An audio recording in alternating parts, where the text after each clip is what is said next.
Pergi ke bendang, menanam padi. Padi dituai, penuh berisi.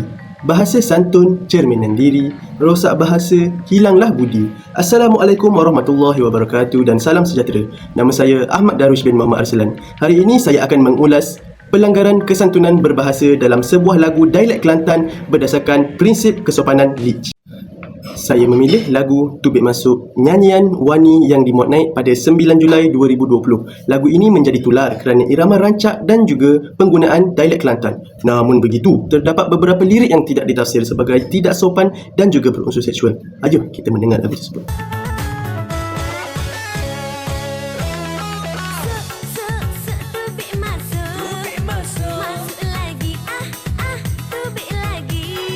Bahan yang dipilih untuk tugasan ini ialah lirik daripada lagu Tubik Masuk nyanyian Wani pada tahun 2020. Lagu ini dipilih kerana mengandungi beberapa ungkapan yang ditafsir sebagai tidak sopan. Ungkapan ini menimbulkan isu kesantunan bahasa dalam kalangan masyarakat. Ulasan ini akan memfokuskan pelanggaran kesantunan bahasa yang terdapat dalam lirik lagu ini. Analisis ini dibuat berdasarkan prinsip kesopanan Leach pada tahun 1983. Prinsip ini menekankan kepentingan menjaga keharmonian dalam komunikasi. Ia mengandungi beberapa garisan panduan yang dikenali sebagai maksim. Apakah itu maksim? Okey, mari saya terangkan. Maksim ini membantu memastikan penggunaan bahasa yang lebih sopan, beradab dan juga menghormati orang lain di dalam masyarakat. Sekarang, mari kita lihat satu persatu maksim yang terlibat dalam pelanggaran kesantunan bahasa di dalam lagu ini. Maksim pertama, maksim kebijaksanaan. Maksudnya adalah maksim ini menekankan supaya kita mengurangkan kesan negatif kepada orang lain dalam komunikasi. Contoh pelanggaran, lirik tubik masuk dalam lagi boleh menimbulkan rasa tidak selesa kepada pendengar kerana maknanya yang berunsur seksual. Ini jelas tidak menjaga keselesaan orang lain. Maksim kedua, maksim kedermawanan. Maksud maksim tersebut adalah maksim ini menuntut kita mengutamakan kepentingan orang lain berbanding diri sendiri. Contoh pelanggaran yang berlaku, lagu ini dicipta untuk hiburan dan juga perhatian tanpa memikirkan kesan bahasa terhadap masyarakat lirik. Seperti masuk sikit, masuk dalam lagi. Digunakan untuk sensasi semata-mata dan juga bukan untuk manfaat pendengar seperti kita. Maksim ketiga, maksim sokongan. Maksudnya ialah maksim ini menekankan penggunaan bahasa yang positif dan menghormati orang lain.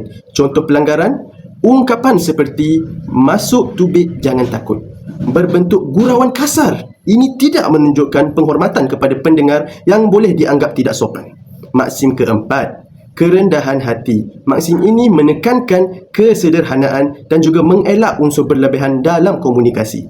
Contoh pelanggaran, lirik masuk dalam baru sedap membawa unsur sensasi yang tidak sesuai langsung.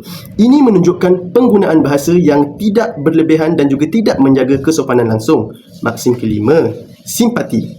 Maksud maksim ini ialah menuntut kita supaya lebih peka terhadap perasaan orang lain. Contoh pelanggaran dalam lagu tersebut ialah lirik seperti masuk lagi, jangan berhenti. Tidak mengambil kira sensitiviti pendengar termasuk kanak-kanak dan juga golongan tertentu. Ini menunjukkan kekurangan empati dalam komunikasi. Dan juga terakhir sekali maksim 6, iaitu maksim persetujuan. Maksim ini menekankan kesepakatan dan juga mengelakkan konflik dalam komunikasi. Contoh pelanggarannya adalah lirik lagu ini menimbulkan perbezaan pandangan. Ada yang menganggapnya hiburan, ada juga yang menganggap tidak sopan. Ini menunjukkan kegagalan mencapai persetujuan dalam masyarakat kita. Seterusnya, saya akan membincangkan kesan pelanggaran kesantunan bahasa di dalam lagu ini. Pertama, ia menghakis nilai kesopanan dalam masyarakat.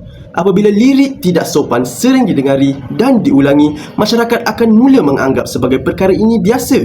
Ini menyebabkan nilai adab semakin lemah dalam komunikasi harian. Kedua, ia menyebarkan norma bahasa yang tidak wajar. Lagu yang tular memberi gambaran bahawasanya bahasa kita tidak sopan diterima di dalam hiburan. Ini membentuk persepsi yang salah tentang penggunaan bahasa dalam kehidupan seharian masyarakat kita. Ketiga, mempengaruhi pertuturan generasi muda.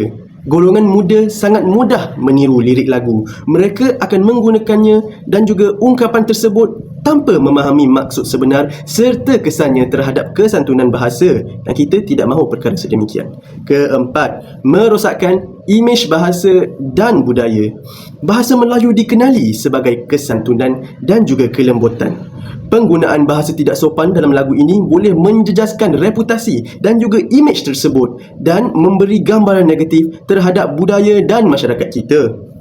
Kelima, mengganggu keselesaan pendengar.